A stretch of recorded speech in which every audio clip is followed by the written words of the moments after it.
Sir, विधान परिषदेसाठी एक जागा शिवसेनेला मिळत आहे. अनेक जण आग्रही आहेत, उद्धवसाहेब आहेत, वैती चव्हाण असतील, अनेक नावं आहेत, वैभव नाईक, अनेक नावं आहेत. ती तुम्हाला नावं सांगितली कोणी?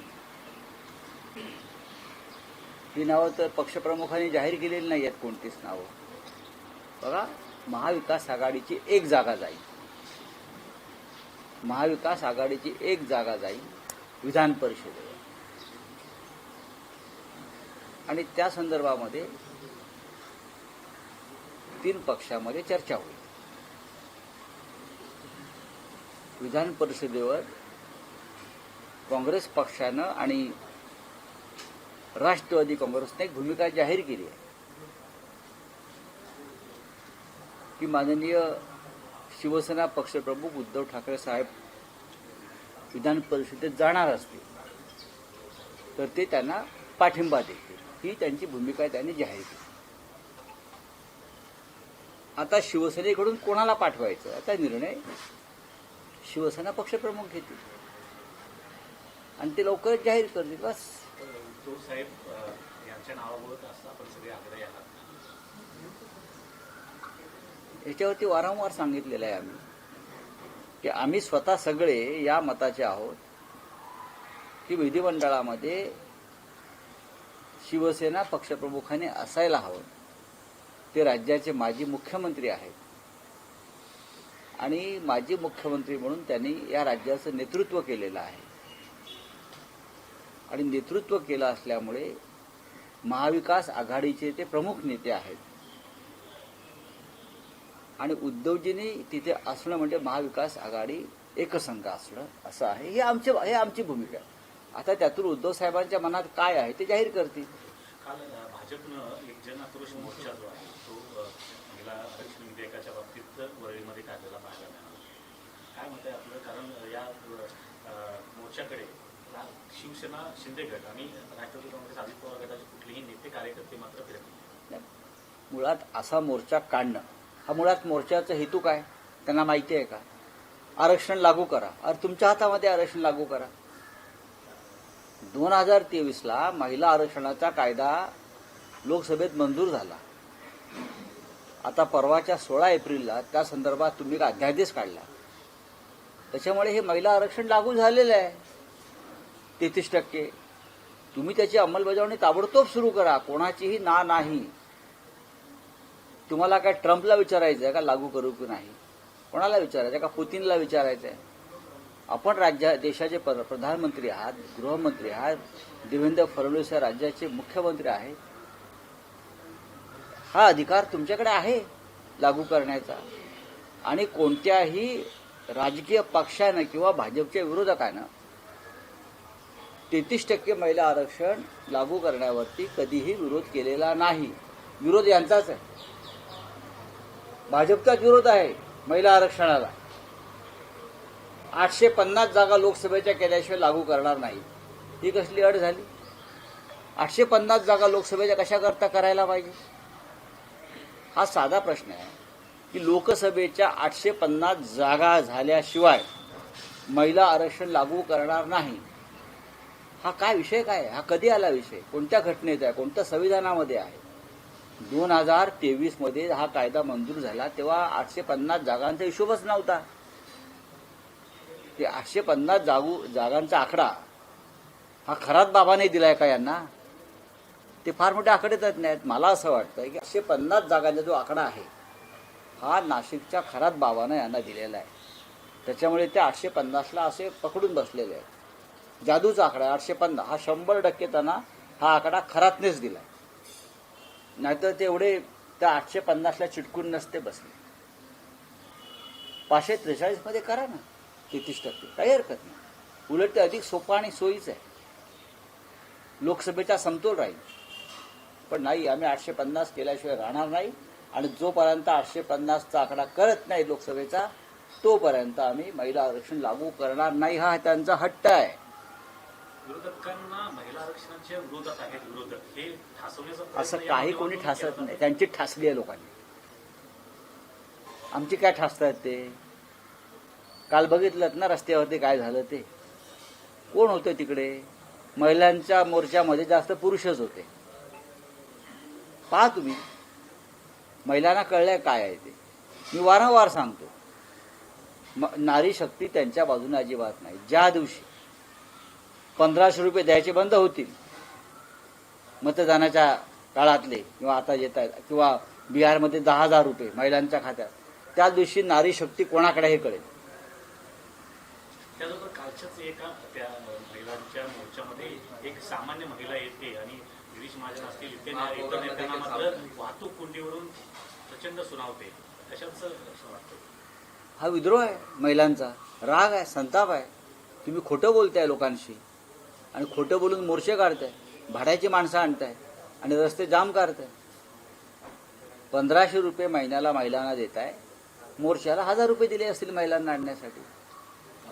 मराठी भाषा सक्ती जी आहे ती या ठिकाणी केल्यानंतर 4 तारखेला संपाची भाषा जी आहे ती महाराष्ट्रात केली जाते आहे. वाहन रिक्षा चालक, टॅक्सी चालक यांना मराठी भाषा सक्तीच्या विरोधात यायला पाहिजे मराठी भाषा, काय येऊ नये. महाराष्ट्रामध्ये मराठी भाषा सगळ्यांनाच आली पाहिजे ना. तामिळनाडूमध्ये तामिळ भाषा आली पाहिजे, जर कोणी तिथे कामधंद्याला गेला असेल. पश्चिम बंगालमध्ये बंगाली आली पाहिजे, कर्नाटकमध्ये कन्नड आली पाहिजे, बिहार उत्तर प्रदेशमध्ये हिंदी भाषा आली पाहिजे. त्यात चुकीचं काय? मुख्यमंत्र्यांनी आणि दोन्ही उपमुख्यमंत्र्यांनी पत्रकार परिषदेतून ताबडतोब सांगायला पाहिजे मराठी यायलाच पाहिजे. मुख्यमंत्री बोलले, 2 उपमुख्यमंत्री बोलले, तोंड उघडलंय. शिवसेना आहे ना तुमची म्हणताय, हा बाळासाहेब ठाकरेंचे विचार आम्ही बोला ना ठणकावून. काल जो भाजप मोर्चा याच्यावर बोललो मी आता. संताप व्यक्त जो झाला, खरं तो भाजप मोर्चात व्यक्त झाला, पण हा जो संताप आहे, हा जो जन आक्रोश आहे, तो सगळ्याच राजकीय पक्षांना इशारा आहे का? कारण अनेक राजकीय पक्ष रस्त्यावर उतरून आंदोलनं करतात, मोर्चे काढतात, ट्रॅफिक जॅम होतात. ते प्रातिनिधिक स्वरूप आहे का? मला तसं वाटत नाही. ज्या पद्धतीनं भाजपनं ढिसाळपणानं घिसाळघाईनं मोर्चा काढला, कारण नसताना महिलांच्या नावाखाली, त्याच्या विरुद्ध आक्रोश आहे. अहो तुमचं सरकार आहे ना, लोकांचा संताप आहे. सरकार तुमचं, मुख्यमंत्री तुमचा, मुंबई महापालिकेत सत्ता तुमची, प्रधानमंत्री तुमचा, गृहमंत्री तुमचा. मग मोर्चे कसले काढताय आणि कोणाविरुद्ध काढताय मोर्चे? सत्ताधारी पक्षानं विरोधी पक्षाविरुद्ध काढलेला हा जगाच्या इतिहासातला पहिला मोर्चा. सत्ताधारी पक्षानं, मजबूत अशा प्रचंड बहुमत असलेल्या सत्ताधारी पक्षानं विरोधी पक्षाविरुद्ध काढलेला जगाच्या इतिहासातला हा पहिला मोर्चा आहे. आणि त्याबद्दल मोर्चा काढणाऱ्यांचा सत्कार केला पाहिजे जांभुरी मैदानावर. खरोखर म्हणजे मुख्यमंत्र्यांचा सत्कार तर केलाच पाहिजे, पण ज्या कोणी त्यांना ही आयडिया दिली आहे मोर्चा काढण्याची, तर त्यांना सुद्धा पद्मश्री वगैरे शिफारस मुख्यमंत्र्यांनी केली पाहिजे. मल्लिकार्जुन पहलगाम विषयावर तुम्ही काही भूमिका मांडल्यात का? कारण आज 1 वर्ष पूर्ण होत आहे आणि वर्षभरात जे घडलं, विशेषतः ऑपरेशन सिंदूर असेल आणि त्यानंतरच्या घटना, अजूनही असुरक्षित आहे. पर्यटकांच्या दृष्टीनं अजूनही तितका प्रतिसाद नाहीये काश्मीर खोऱ्यामध्ये. याचं कारण असं आहे की सरकारवर विश्वास नाही. ऑपरेशन सिंदूर हे गुंडाळण्यात आलं प्रेसिडेंट ट्रम्पच्या दबावामुळे. आमच्या राज्यकर्त्याने इराणचा आदर्श नक्कीच घ्यायला पाहिजे. कसं लढावं स्वाभिमान आणि राष्ट्राभिमान यासाठी, कसं लढावं शेवटपर्यंत अमेरिका आणि इस्रायलसारख्या महासत्तेशी, देशासाठी. आम्ही ऑपरेशन सिंदूरच्या नावाखाली राजकारण सुरू केलं आणि प्रेसिडेंट ट्रम्पचा फोन येताच आम्ही दहशतवादाविरुद्धची ही लढाई आम्ही गुंडाळून ठेवली. त्यानंतर या क्षणापर्यंत आपण दहशतवादाविरुद्ध आम्ही लढू हा शब्द काढलेला नाही. आणि ज्यांच्या विरुद्ध आम्ही लढायला गेलो तिथे आज प्रेसिडेंट ट्रम्प असतील, अमेरिकेचे उपाध्यक्ष असतील, इस्रायलचे नेते असतील, एकत्र येतात. हे मोदींना खिशात ठेवल्याचं लक्षण आहे. मोदी ने कहा है कि भारत कभी झुकेगा नहीं, ऐसा उन्होंने बयान दिया हुआ है. मल्लिकार्जुन खड़गे ने भारत नहीं झुकेगा लेकिन मैं झुकूंगा. भारत नहीं झुकूंगा लेकिन मैं झुक गया हूं अमेरिका के सामने, प्रेसिडेंट ट्रम्प के सामने, यही कहा है कल मल्लिकार्जुन खड़गे ने प्रधानमंत्री को आतंकवादी कहा, दहशतवादी उसको लेके नहीं ऐसा नहीं कहा है। आप सुन लीजिए, मोदी सबको डराते हैं। ईडी सीबीआई पुलिस की भय दिखा के मोदी सबको डराते हैं।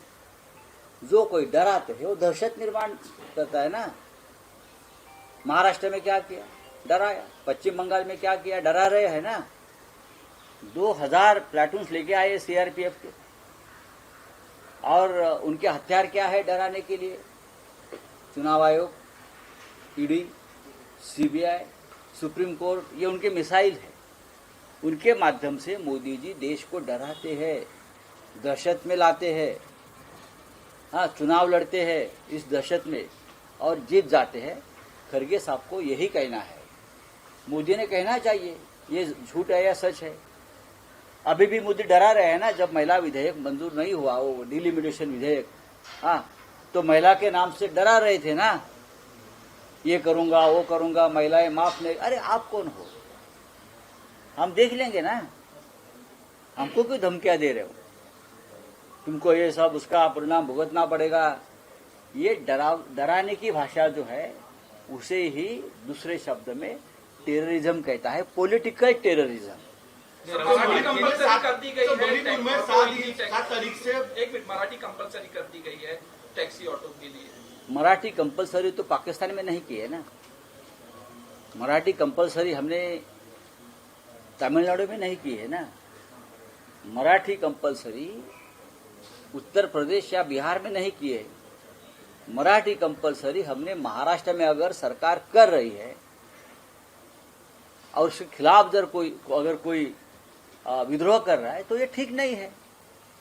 अगर पश्चिम बंगाल, तमिलनाडु, उत्तर प्रदेश, बिहार, वहां के राज्यों ने उनकी राज्य भाषा और मातृभाषा को अनिवार्य किया है, हम उनका स्वागत करेंगे। वहां है, अपने राज्य में हमारी भाषा आनी चाहिए सबको। आप यहाँ काम धंधा करते हैं, पैसा कमाते हो, रोजगार के लिए आए हो, तो लोकल भाषा, स्थानिक भाषा आपको आनी चाहिए, चाहे कोई भी हो।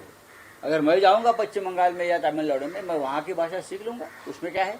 मणिपुर में एक साल हो गया है सर, हिंसा हो रही है। पहलगांव हादसे को 1 साल हो गया। 26 हमारे हिंदू पर्यटक मारे गए। क्या किया मोदी जी ने, क्या किया अमित शाह जी ने, क्या किया डिफेंस मिनिस्टर ने? ऑपरेशन सिंदूर के नाम पर राजनीति की। और प्रेसिडेंट ट्रम्प का फोन आया, मोदी पीछे हटो। मोदी पीछे हट गए। कहाँ है वो टेररिस्ट जहाँ जिन लोगों ने 26 लोगों की हत्या की? वो तो पाकिस्तान में है, और पाकिस्तान में ट्रम्प जा रहे हैं अभी। तो ये मोदी जी ने प्रेसिडेंट ट्रम्प के डर से ऑपरेशन सिंधू रुकवा दिया। मराठीत प्रश्न आहे अप्रैल से हिंसा काय? शुरू है। मराठीत एक प्रश्न आहे की काल तुम्ही मारून उठून फॅमिली मॅटर म्हणालात, तर त्यात सुप्रिया सुळे काल त्या प्रचाराच्या व्यासपीठावर दिसल्या, पण मुख्यमंत्री येण्याच्या आत तिथून निघाल्या. नंबर 1. नंबर 2, शरद पवार हे काल प्रकृती अस्वास्थ्यामुळे ऍडमिट झाले आणि ते पहिल्यांदा त्यांच्या राजकीय कारकिर्दीत बारामतीत मतदानाला जात नाहीये. काय नेमकं समजायचं? काय समजायचं म्हणजे एकीकडे सुप्रिया सुळे जात आहेत बघा, प्रचाराला, सुप्रिया सुळे आणि पवार हे ह्या कौटुंबिक कारणास्तव त्या अजित पवारांच्या पत्नी आहेत, अजित पवार त्यांचे भाऊ आहेत, त्या प्रचाराला गेल्या. आमच्याशी बोलून गेल्या सगळ्यांशी. इतर सर्व पक्षांना सुद्धा त्यांनी निमंत्रण दिलं होतं, पण सगळ्यांच्या वतीनं सुप्रिया गेल्या. दुसरा प्रश्न माननीय शरद पवार साहेबांचा, एखाद्याची प्रकृती बरी नसेल, काही उपचार सुरू असतील, काही शस्त्रक्रिया झाल्या असतील, अशा वेळेला तुमचा प्रश्न कशा करता यावा की ते का जात नाहीत? त्यांनी स्वतः एक निवेदन केलेलं आहे ना त्या संदर्भात, त्याच्यावरती विश्वास ठेवला पाहिजे. थँक्यू.